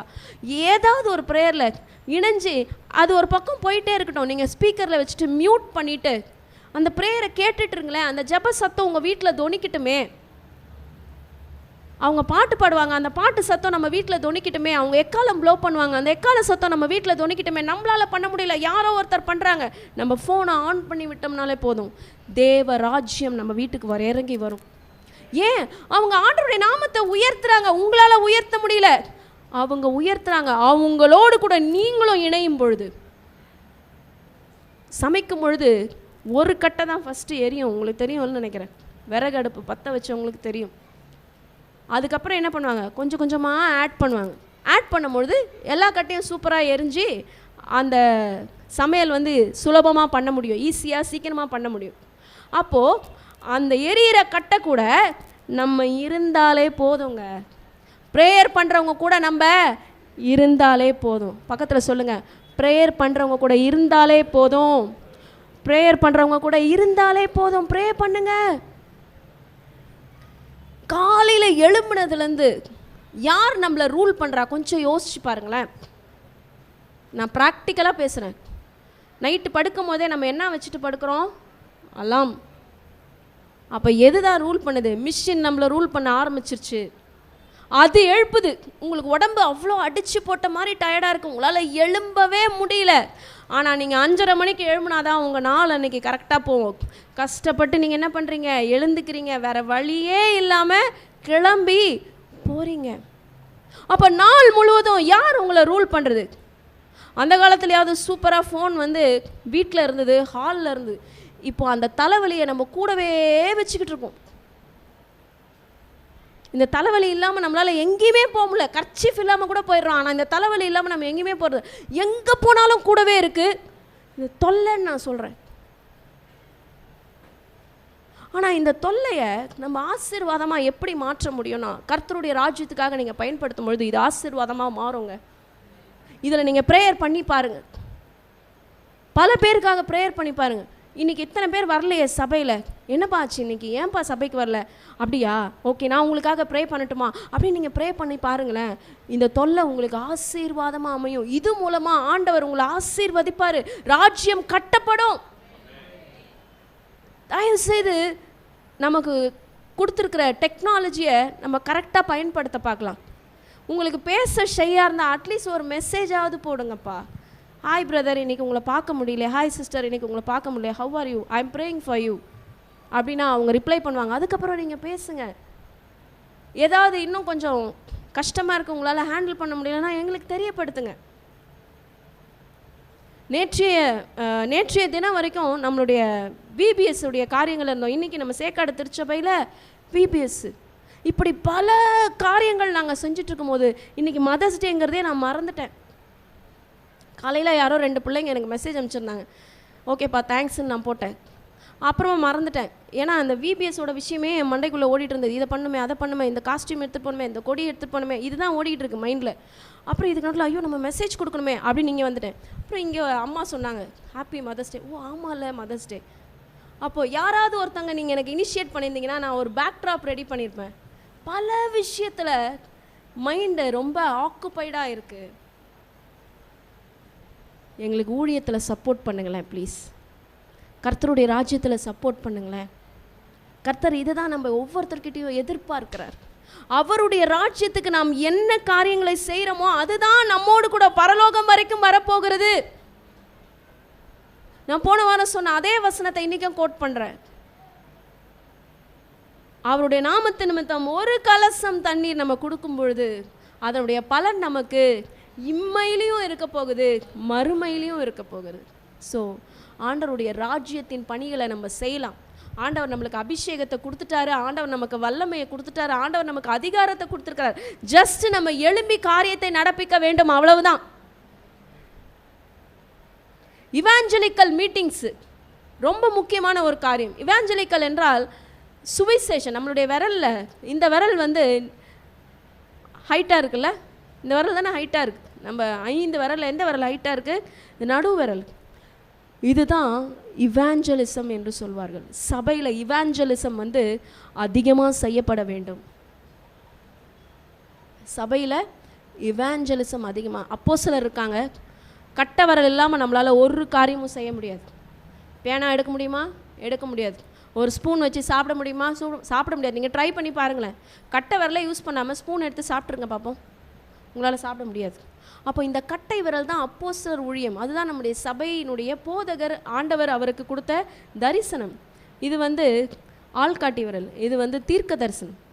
நம்ம என்ன வழியில் போகணும், அதோ இந்த வழியில் போங்கன்னு காமிக்கிறேன். அடுத்தது இந்த விரல் பாருங்கள், எல்லாத்தோட பெருசாக இருக்குது. சபையில் சுவிசேஷ ஊழியம் அதிகமாகணும். ஆண்டவரை பற்றி போய் நம்ம சொல்லி, ஆண்டவரை பற்றி நம்ம ஆண்டவரை பற்றி சொல்லி நம்ம ஜனங்களை என்ன செய்ய வேண்டும்? கூட்டி கொண்டு வர வேண்டும். நம்ம பெற்ற நன்மைகளை மீதி பேருக்கும் நம்ம சொல்லி ஆண்டவருக்குள்ள அவர்களை ஆதாயப்படுத்த வேண்டும். உங்கள் ஃப்ரெண்ட்ஸை, உங்கள் ரிலேட்டிவ்ஸை. 80களில் எங்கள் அம்மா அப்பாவுடைய காலகட்டங்களில் எனக்கு நல்ல ஞாபகம் இருக்குது. நான் பார்த்த சர்ச்சு வேறு, இப்போ இருக்கிற சர்ச்செல்லாம் வேறு. ஒன்றுமே இருக்காது, சாப்பிட்றதுக்கு ஒன்றுமே இருக்காது. நாங்கள்லாம் பிரேக்ஃபாஸ்ட்லாம் சாப்பிட்டதே கிடையாது. 2 மணி 3 மணி ஆகிடும் நாங்கள் சாப்பாடு சாப்பிட்றதுக்கு. இது உண்மை. அவ்வளோ ஹாப்பியாக இருக்கும் சர்ச்சுக்கு போகும்போது. அவ்வளோ பேர் கொச்சன்னு இருப்பாங்க. ஆனால் இன்றைக்கி நம்முடைய சபை மாத்திரமல்ல, எல்லா சபைகளும் இந்த சூழ்நிலையில் தான் இருக்குது. அந்த எழுச்சி எங்கே? அந்த எழுப்புதல் எங்கே? அந்த ஸ்பிரிட் எங்கே போச்சு? இன்றைக்கு ஆண்டவர் நம்ம ஒவ்வொருத்தருக்கூடையும் பேசுகிறார். நம்ம தான் மறுபடியும் அந்த சூழ்நிலையை வரவழைக்க வேண்டும். நம்ம தான் வரவழைக்க வேண்டும். அந்த அளவுக்கு எல்லா இடத்துலையும் இன்ஸ்ட்ருமெண்ட்ஸ்லாம் இருக்காது, கீபோர்ட்லாம் இருக்காது, வெறும் பேண்ட் மட்டும்தான் அடிப்பாங்க. அவ்வளோ சத்தமாக அடித்து, அவ்வளோ உற்சாகமாக கரங்களை தட்டி அந்த வர்ஷிப் அப்படியே ஹெவன்லியாக இருக்கும். நம்ம எங்கேப்பா இருக்கோம்? இந்த பாதையிலலாம் நான் கடந்து வந்திருக்கேன். நான் இந்த வர்ஷிப்பும் கலந்து கொண்டிருக்கேன். எங்களுடைய தாத்தா பாரம்பரிய சபையில் அவங்க ஆர்கன் வாசிப்பாங்க. என்னுடைய அம்மா வழி அப்பா அந்த சபையினுடைய ஆராதனையிலும் கலந்துருக்கேன். அந்த கொயர் எழும்பி நின்று பாடுவாங்க பாருங்கள், அவ்வளோ பிரசன்னமாக இருக்கும். எங்கள் தாத்தா வாசிக்கும் போது நான் பார்த்துருக்குறேன். ஆனால் இன்றைக்கு அதெல்லாம் மிஸ் ஆகுதுங்க, அதெல்லாம் மிஸ் ஆகுது. நம்ம தலைமுறை அதெல்லாம் பார்க்கல. நான் பார்த்துருக்கேன், எங்கள் தலைமுறை அதெல்லாம் பார்க்கல. இந்த ஸ்பிரிட்டை நம்ம எங்கேருந்து கொண்டு வர முடியும்? நம்ம தான் கல்டிவேட் பண்ணணும், நம்ம தான் கொண்டு வரணும். இந்த எழுச்சியை நம்ம தான் கொண்டு வரணும். அதற்கு காரணமாக நீங்கள் மாற வேணும், நான் மாற வேணும், எல்லாரும் மாற வேண்டும். எல்லாருக்கும் ஒரே எண்ணம் இருக்குமாயின் அப்போஸ்தலர் நாட்களில் நடந்தது என்ன? எல்லாரும் ஒருமனப்பட்டு ஓரிடத்துல கூறினாங்க. இன்னைக்கு ஓரிடத்துல நம்ம கூடியிருக்கோம், ஆனால் அந்த ஒரு மனம் அப்படிங்கிறது மிஸ் ஆகுது. அன்றைக்கு இருந்த அந்த ஒரு மனம் இன்றைக்கு இல்லை. ப்ராக்டிக்கலாக நான் சொல்கிறேன், அன்றைக்கு இருந்த ஒரு மனம் இன்றைக்கு இல்லை. அந்த ஒரு மனத்தை வர வைக்கலாமா? அந்த ஒரு மனசு நமக்குள்ளே வரணும்னா முக்கியமாக நம்ம செய்ய வேண்டியது ப்ரேயர். நம்ம ப்ரேயரில் ஒன்றிணையும் பொழுது அந்த ஒரு மனம் தானாக வந்துடும். அவங்களுக்கு ஒருத்தவங்களுக்கு ஒரு பிரச்சனைனா நம்ம என்ன பண்ணுவோம்? உடனே இம்மீடியட்டாக போவோம், ஹெல்ப் பண்ணுவோம், ஒரு கவுன்சிலிங் கொடுப்போம், ஒரு ஹெல்ப்பிங் ஹேண்டை நம்மளால் என்ன செய்ய முடியும்? நீட்ட முடியும். அன்றைக்கு பாருங்கள், யாரோ ஒருத்தவங்க ஆண்டவரை பற்றி சொல்லி ஜீசஸை விசிட் பண்ண வச்சுட்டாங்க பாருங்கள். நம்ம அந்த மாதிரி செஞ்சுருக்கோமா? யாரோ ஒருத்தவங்களுக்கு உடம்பு முடியல, பாஸ்டருக்கு ஃபோன் பண்ணி உங்களுக்கு உடம்பு முடியல, நீங்கள் கண்டிப்பாக வரணும், இவங்களுக்காக ப்ரே பண்ணணும், அது மாதிரி நம்ம ரெக்கமெண்ட் பண்ணியிருக்கோமா? இங்கே ஒரு புது ஃபேமிலி இருக்குது.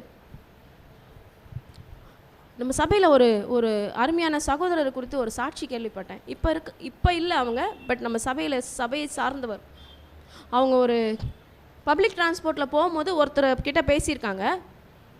ஜஸ்ட் ப்ரேயர் தான் பண்ணியிருக்கார். நான் இப்போ சொன்னது ஒரு 2 வாரத்துக்கு முன்னாடி நடந்த சம்பவம், உண்மை சம்பவம். ப்ரேயர் தான் பண்ணியிருக்கார். ப்ரேயர் முடிவில் அந்த ஆப்போசிட்டில் இருக்கிற அந்த நபர் வந்து அழுதுட்டார். ஏன்னா அவங்க ஒய்ஃப் இறந்து 3 மாதம்தான் ஆகுதான். இவர் பண்ண ப்ரேயரு அவரை ரொம்ப டச் பண்ணிடுச்சு. உடனே அந்த சகோதரர் என்ன பண்ணியிருக்கார் தெரியுமா? எங்கள் வீட்டுக்கு வந்து ஜோம் பண்ணிட்டு போங்க. அவர் நான் பிலீவர். எங்கள் வீட்டுக்கு வந்து ஜோம் பண்ணிட்டு போங்க. அதே மாதிரி வீட்டுக்கும் போனாங்க, ஜோம் பண்ணாங்க. அவங்கள ஆலயத்துக்கும் டைவர்ட் பண்ணி விட்டுருக்காங்க. அப்போ இப்படி இருக்க வேண்டும்னா, இந்த உலகம் பறந்து விரிந்து இருக்குது. இந்த உலகத்தில் இருக்கிற எல்லாருக்கும் யார் தேவை? இயேசு தேவை, ஆண்டவர் தேவை. யார் யாருக்குள்ள என்னென்ன பிளாக் ஹிஸ்ட்ரி இருக்குன்னு சொல்லிட்டு நமக்கு தெரியல. அப்போ அவர்கள் எல்லாரையும் நம்ம எப்படி கனெக்ட் பண்ண முடியும்? இந்த ஆண்டவருடைய ராஜ்யத்தின் வல்லமை பிரசங்கிக்கப்பட்டால்தான் அவர்கள் காப்பாற்றப்படுவார்கள். அந்த பொறுப்பு உங்கள் மேலே இருக்குது பிரதர். அந்த பொறுப்பு உங்கள் மேலே இருக்குமா? சின்ன குழந்தைங்களோ, இல்லை டீனேஜ் பிள்ளைங்களோ, இல்லை வாலிப பிள்ளைகளோ, இல்லை பெரியவர்களோ, இன்னும் வயோதிபர்களோ, யாருனாலும் அவங்களுக்கு யார் தேவைனா இயேசு கிறிஸ்து தேவை. அவங்க பணக்காரர்களோ, ஏழைகளோ, படித்தவர்களோ, படிக்காதவர்களோ, whoever it may be, whatever it may be, அவங்களுக்கு யார் தேவை? இயேசு தேவை. இன்னும் நம்ம சும்மா அப்படியே உட்காந்துட்ருக்க டைம் கிடையாது. சண்டேனா சர்ச்சுக்கு போகணும், அட்டண்டன்ஸ் போட்டோம், ஓகே, நம்ம வேலையை பார்க்கலான்ற காலம் இனிமேல் செல்லவே செல்லாது. Do anything for God. ஆண்டவருக்காக எதையாவது செய்யுங்க. பக்கத்தில் சொல்லுங்கள், ஆண்டவருக்காக ஏதாவது செய்ப்பா, ஆண்டவருக்காக ஏதாவது செய்யுங்கப்பா, ஆண்டவருக்காக ஏதாவது செய்யுங்கப்பா. நம்ம சர்ச்சில் நாளையிலேருந்து விபிஎஸ் ஸ்டார்ட் ஆக போகுது. நம்ம ஜிஐ சபையில் நாளையிலேருந்து விபிஎஸ் ஸ்டார்ட் ஆக போகுது, ஒரு வாரத்துக்கு. அதுக்கடுத்த வாரம் ஓஎம்ஆரில் 2 இடத்துல ஸ்டார்ட் ஆக போகுது. நீங்கள் என்ன செய்ய போகிறீங்க? ஆண்டவருடைய ராஜ்யத்தின் வல்லமைக்காக நீங்கள் என்ன செய்ய போகிறீங்க? உங்களுக்கு ஆண்டவர் திறமையை கொடுத்துருக்கிறாரே, உங்களுக்கு ஆண்டவர் தகுதியை கொடுத்துருக்கிறாரே, உங்களுக்கு பலனை கொடுத்துருக்கிறாரே. நான் உனக்கு கொடுத்த பலத்தை இன்னும் உலகத்துக்கே கொடுத்து கொண்டிருக்கிறாய் மகளே, எனக்காக நீ என்ன செய்ய போகிறாய்? ஆதியில் கொண்டிருந்த அன்பை விட்டுட்ட. ஆமாம், it is very true. we need to turn back to the first love. ஆண்டவர் நமக்கு ஆதியில் நமக்கு ஆண்டவர் மேலே இருந்துச்சு பாருங்கள் அன்பு. அந்த அன்புக்கு மறுபடியும் ஆண்டவர் நம்மளை அழைக்கிறார். அந்த அன்பில் நீங்கள் வந்து இணையும் பொழுது, அந்த அன்பு உங்களுக்குள்ளே வரும்பொழுது உங்களால் சும்மாவே இருக்க முடியாது. நீங்கள் தானாக போய் அவங்கவுங்க அந்தந்த பீப்புள் கம்யூனிட்டிக்கிட்ட பேசுவீங்க. இப்போ இவனுங்க இருக்கானுங்களா, இவனுங்கெல்லாம் போய் இவங்க ஃப்ரெண்ட்ஸ் கிட்ட பேசுவாங்க. ஐயா இருக்காங்களா, ஐயா போய் அவர் ஃப்ரெண்டுக்கிட்ட பேசணும். அம்மா இருக்காங்களா, அம்மா போய் அவங்க ஃப்ரெண்டுக்கிட்ட பேசணும். அந்தந்த பீப்புள் குரூப் கூட தான் பேச முடியும். அவனுங்க இப்போல்லாம் என்ன தெரியுமா சொல்கிறானுங்க? உங்களுக்கு இதெல்லாம் புரியல, உங்களுக்கு என் ஹார்ட்டு புரியல, you cannot understand me. Teenage பசங்க நம்மளுக்கு புரியல, வி கேனாட் ஹேண்டில் தெம். அப்போது நீ ஆண்டவரை ஏற்றுக்கிட்டியா, அப்போ உன் ஃப்ரெண்டுக்கு உன்னால் மட்டும்தான் ஜீசஸை பற்றி சொல்ல முடியும். பெரியவங்க இருக்காங்க, அவங்க வாழ்க்கையில் எல்லா அனுபவங்களும் பார்த்துட்டாங்க. ஒரு சின்ன பிள்ளை போய் சொன்னால் அந்த பெரியவங்க சுவிசேஷத்தை எந்த அளவுக்கு அக்செப்ட் பண்ணுவாங்கன்னு தெரில. ஆனால் அதே பெரியவங்களுக்கு போய் ஆண்டவரை பற்றி சொன்னால் ஏற்றுக்கொள்ளுவாங்க. இன்றைக்கி நம்ம ஆண்டவருக்காக என்ன காரியத்தை செய்ய போகிறோம்? போன வாரத்தில் ஆவியின் அபிஷேகத்தை பற்றி படித்தோம். பரிசுத்த ஆவியை நம்ம பெற்றுக்கொண்டோம். பரிசுத்த ஆவியை பெற்றுக்கொண்டு நம்ம அமைதியாக இருக்கக்கூடாதுங்க. பரிசுத்த ஆவியானவரின் அபிஷேகத்தை பெற்றுக்கொண்டு நம்ம அமைதியாக இருக்கக்கூடாது, இருக்கவும் முடியாது. அதுதான் அங்கே ஃபேக்ட்டு. பரிசுத்த ஆவியின் அபிஷேகத்தை பெற்றுக்கொண்டு நம்மளால் அமைதியாக இருக்க முடியாது. ஆண்டவர் அமைதியாக இருந்தாரா? அவர் கப்பர்நகூம் என்ற அந்த இடத்துக்கு போகிறாரு. அந்த ஜெபாலயத்தில் பார்த்த உடனே இந்த மனுஷனை, அசுத்தாவி படித்த மனுஷனை அவர் மீட் பண்ணுறாரு. முடித்த உடனே அடுத்த ஒரு ஹவுஸ் விசிட்டேஷன். அது முடித்த உடனே என்ன நடக்குது? அந்த 42ஆம் வசனம் வாசிங்கம்மா.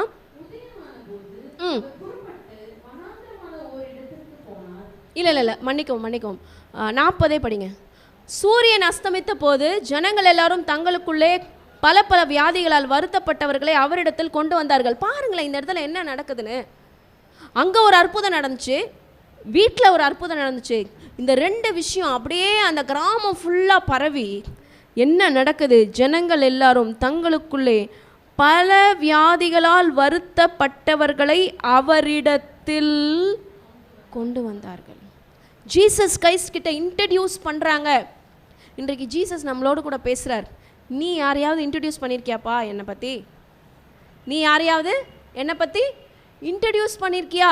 இவங்கெல்லாம் பல பேர் என்ன பண்ணியிருக்காங்க? இன்ட்ரடியூஸ் பண்ணியிருக்காங்க. பல பேரை அவரிடத்தில் கொண்டு வந்தார்கள். அவர்கள் ஒவ்வொருவர் மேலும் அவர் தம்முடைய கைகளை வைத்து அவர்களுக்கு.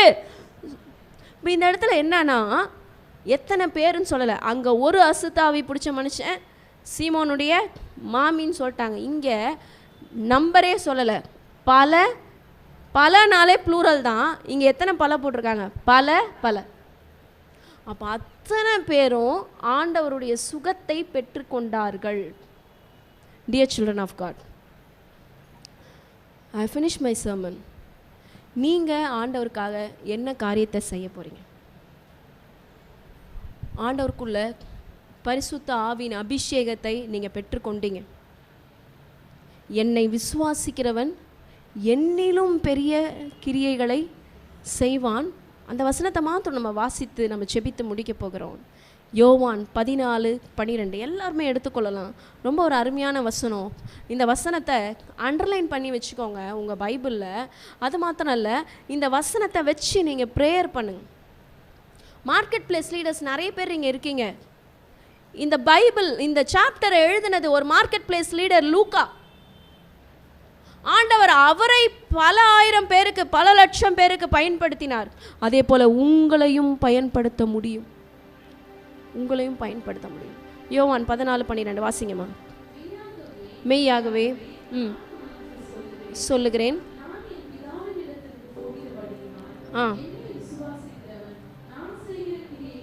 தானும் செய்வான். அந்த செகண்ட் பார்ட்டை நம்ம எல்லாரும் சேர்ந்து வாசிக்க போகிறோம். டிவி ஸ்க்ரீனில் போட்டாச்சா? என்னை விசுவாசிக்கிறவன், அதுலேருந்து வாசிக்கலாம் எல்லாம். Everybody here. என்னை விசுவாசிக்கிறவன் நான் செய்கிற கிரியைகளை தானும் செய்வான், இவைகளை பார்க்கிலும் பெரிய கிரியைகளையும் செய்வான். ஒரே நிமிஷம் கண்ணை மூடி இருக்கிற நிலைகளில் ஆண்டவர்கிட்ட கேளுங்க. இந்த வசனம் என் வாழ்க்கையில் பலிக்கணும்ப்பா. நீங்கள் செஞ்ச கிரியையை நானும் செய்யணும்ப்பா. நீங்கள் எப்படி நன்மை செய்கிறவராக சுற்றி தெரிஞ்சிங்களோ, நானும் பல பேருக்கு நன்மை செய்யணும்ப்பா. நானும் பல பேருக்கு உம்முடைய சமூகத்திலிருந்து சுகத்தை வாங்கி கொடுக்கணும்ப்பா. நானும் பிசாசின் வல்லமையில் அகப்பட்டவர்களுக்கு விடுதலை பெற்று தர வேண்டும்ப்பா. எனக்கு அப்பேற்பட்ட ஒரு பாக்கியத்தை நீங்கள் கட்டளையிடுங்கப்பா. உடைய வல்லமையினால் என்னை நிரப்புங்கப்பா. எனக்கு பல நேரத்தில் தைரியம் இல்லை ஆண்டவரே, எனக்கு தைரியத்தை தாங்கப்பா. என்னோட நாவோடு கூட இருந்து நீங்கள் பேசுங்கப்பா. எனக்கு எப்படி பேசுறதுன்னு சொல்லித்தாங்கப்பா. எனக்கு உண்மையிலே உங்கள் ஊழியத்தை செய்யணும்னா ரொம்ப ஆசை தான்ப்பா, ஆனால் எனக்கு பயமாக இருக்குப்பா. எத்தனை பேர் இந்த காலை வேளையில் ஆண்டவர்கிட்ட பேசுகிறீங்க? பேசுங்க. Please speak with Jesus this morning. இந்த காலை வேளையில் ஆண்டவராகிய இயேசு கிறிஸ்து கிட்ட பேசலாமா? ஆண்டவர் ஒரு ஆப்பர்ச்சுனிட்டி நமக்கு கொடுக்குறார், ஒரு வாய்ப்பை நம்மளுக்கு கொடுக்குறார் அவருடைய ஊழியத்தை செய்யும்படிக்கு,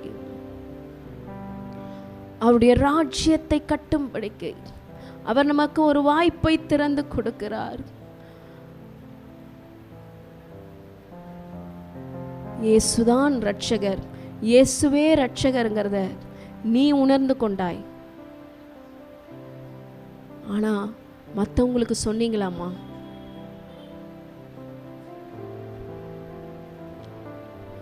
தீர்மானம் எடுக்கலாமா?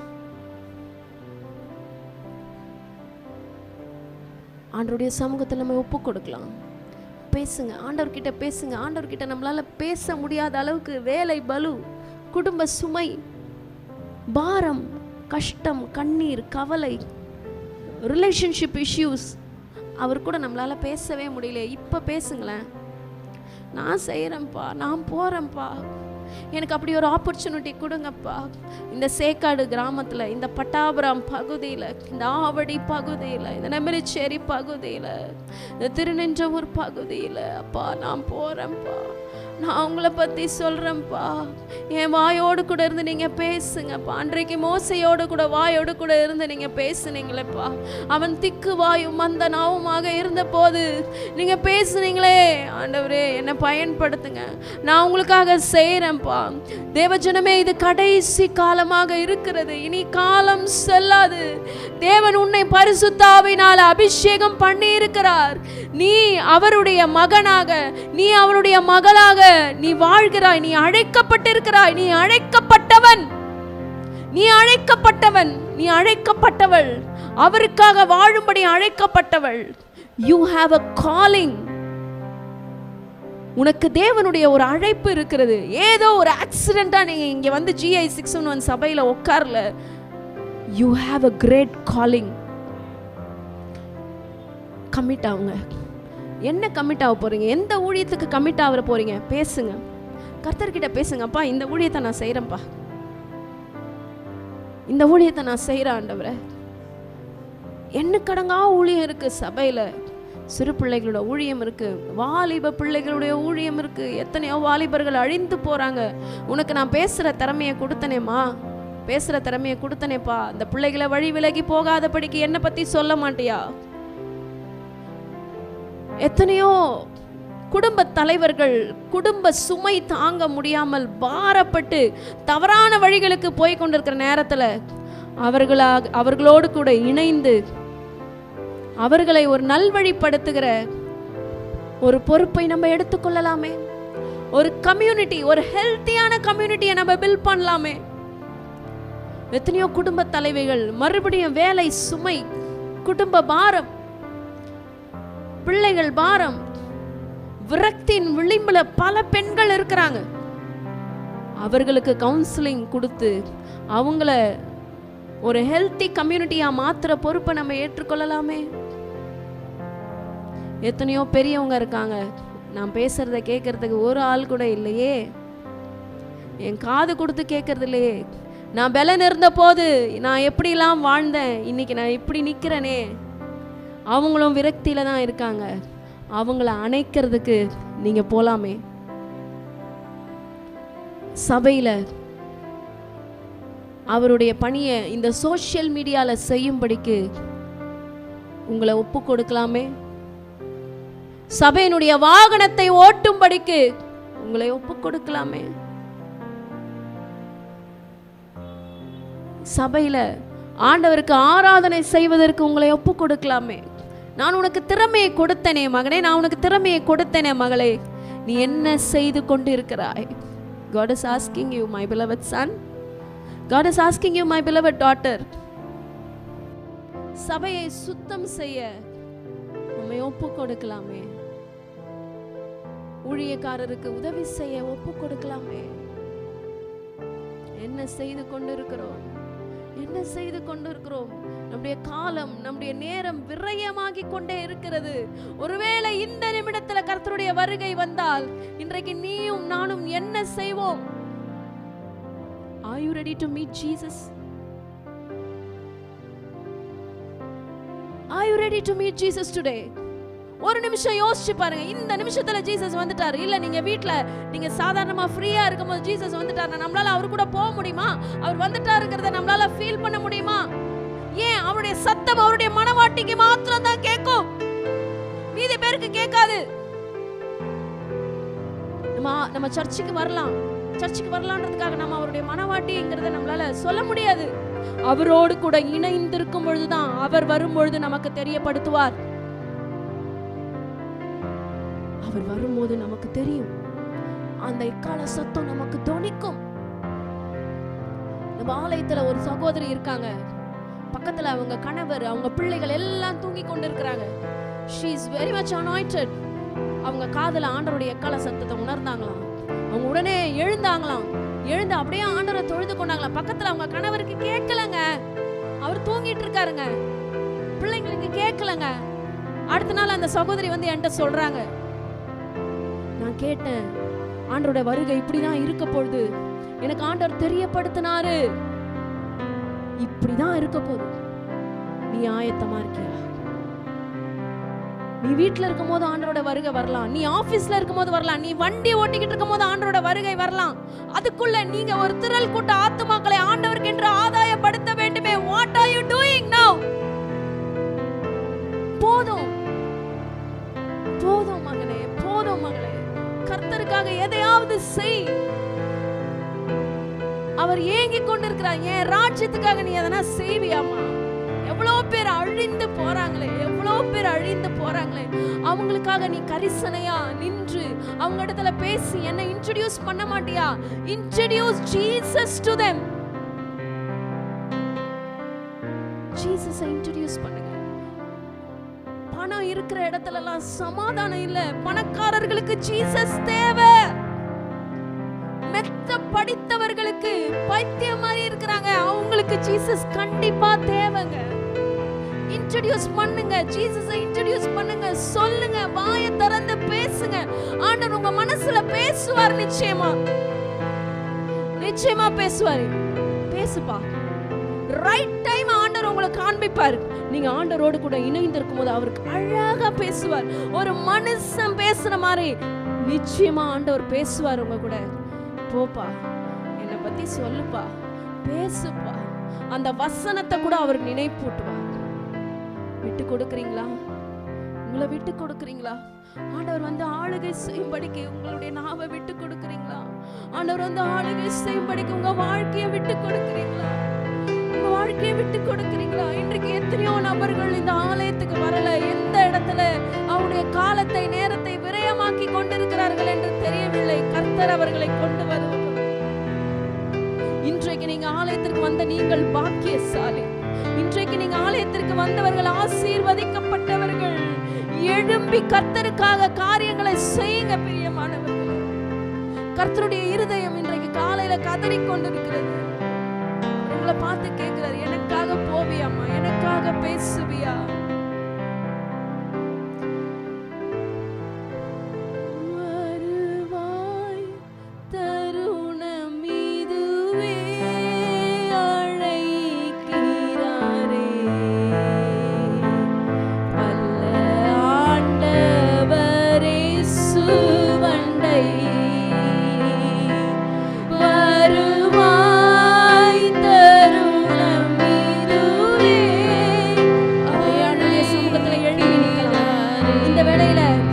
பரிந்துரை ஜெபமும் செய்யலாம். அப்படியே எழுப்பி நின்று ஆண்டவரை நோக்கி பார்க்கலாம். யார் யார் இன்னும் ஆண்டவரை அறியவில்லையோ அவர்களுடைய நினைவுகளை ஆண்டவர் உங்களுக்கு கொடுப்பாரு. அந்த நினைவுல வர நபர்களை இன்றைக்கு மாலையோ அல்லது நாளைக்கோ போய் சந்திங்க. வருத்தத்தோடு கழிப்பது ஏன்? வாழ்நாளை எல்லாம் வருத்தத்தோடு கழிப்பது ஏன்?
ரட்சிப்பு இல்லை.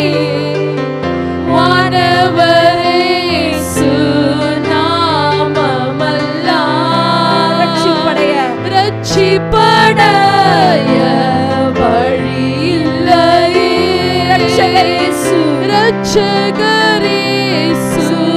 வழியவரே வருவாய் தருணம் இதுவே அழைக்கிறாரே. வல்ல ஆண்டவரேசு வண்டை சத்திய வாக்கை நம்பியே வா. நித்திய ஜீவன் உனக்களிப்பா. சத்திய வாக்கை நம்பியே வா. நித்திய ஜீவன் உனக்களிப்பா. உன் பேரை ஜீவ புஸ்தகத்தில் எழுத போறாருமா, போறார் மகனே. அவருக்காக நீ செய்யும் பொழுது உன் பேரை ஜீவ புஸ்தகத்தில் அவர் எழுதுவார். தருணம் இதுவே அழைக்கிறாரே.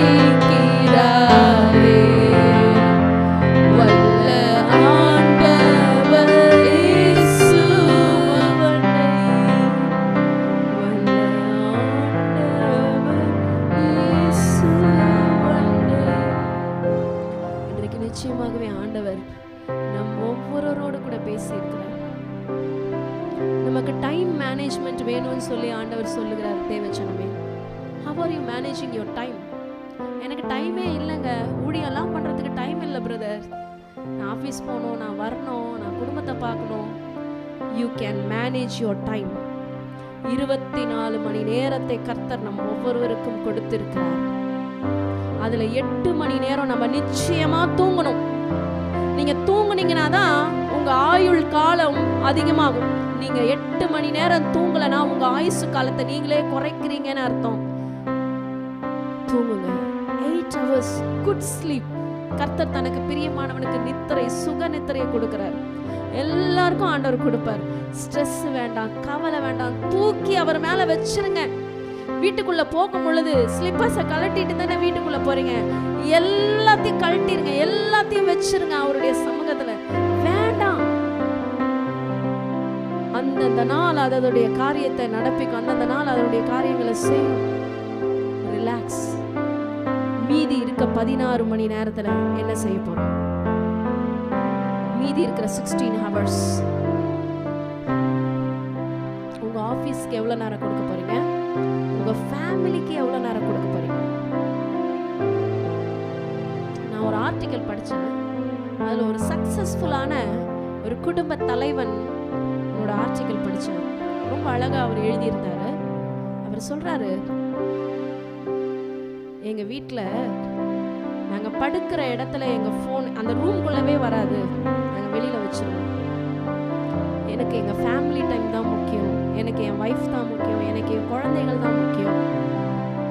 ஆனா நம்ம என்ன பண்ணிட்டு இருக்கோம்? நம்ம போனை கையில எடுத்தோம்னா நமக்கு டைம் போறதே தெரியல. இன்னைக்கு நம்ம சேஞ்ச் பண்ணிக்கலாமா? நம்ம டைமை மேனேஜ் பண்ண போறோம். அந்த டைம் மேனேஜ்மெண்ட்ல இந்த மொபைல் ரொம்ப முக்கியமான ரோல் ப்ளே பண்ணுது. நம்ம டைம் எல்லாம் அது எடுத்துருது. அதனால தான் நம்மளால ஆண்டவருக்கு நம்மளுடைய டைமை கொடுக்க முடியல பிரதர்.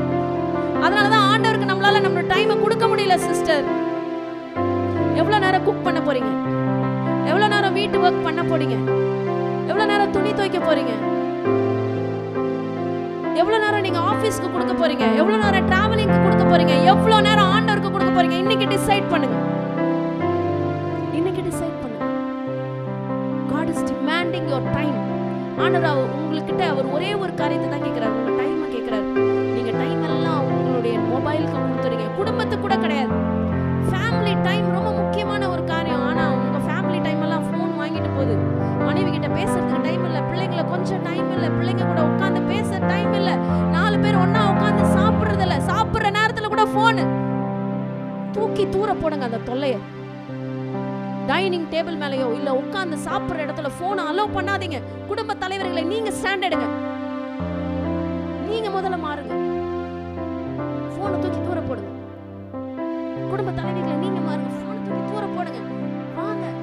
ஹாப்பியா உட்காருங்க, சாப்பிடுங்க, சந்தோஷமா இருங்க. அப்போ உங்களுக்கு தெரியும் இன்னும் எவ்வளோ டைம் நமக்கு இருக்கு, அந்த டைம்ல நம்ம என்னெல்லாம் ஆண்டவருக்காக செய்யலாம் அப்படின்னு சொல்லி. இன்னைக்கு டிசிஷன் எடுங்க.